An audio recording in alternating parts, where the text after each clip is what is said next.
Yan o, simpleng-simple lang ngayon gagawin natin umaga, no? Tawagin na lang natin siyang okra tislog. Let's go! Siyempre, hugasan muna natin ito na maigi, no? Katulad na ito, oh. Bulok na, may amag pa. Tapon na yan. Iwain mo na dyan ng mga maliliit lang. Iwain lang din ng maliliit kahit anong iwa gusto mo. Sunod na natin ang ating bawang at sibuyas.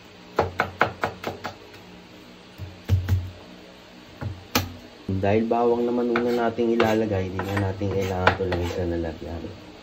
Game! Napakasimple lang na ito mga lot, kahit sino kayang-kaya gawin ito. Ayan, magpainit na tayo ng mantika. Ang gisa, bagsak mo na ang bawang. Pag medyo brown na, gumaganda na ulay, bagsak mo na ang sibuyas. Siyempre, ang mag-asawang salt and pepper. Pwede na natin sabay yung ating okra para nasasabay na siya sa luto. Para lumalambot na. Pag nakita nyo lumalambot na, ayun o, pag nayuyupi na, pwede nyo na ibagsak yung kamatis. Kasi matigas yung okra eh. Ang ating pangulay, syempre, ang ating golteb. Ayan. Ayun na nga, no, kitang-kita nyo naman, no, na gumaganda na ang kanyang datingan. Kaya pwede na natin yung hanguin. Talaga naman.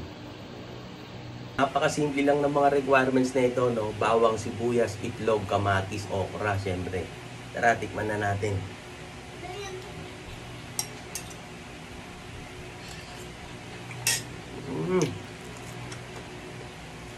Talaga namang rapsa. Walang lokohan.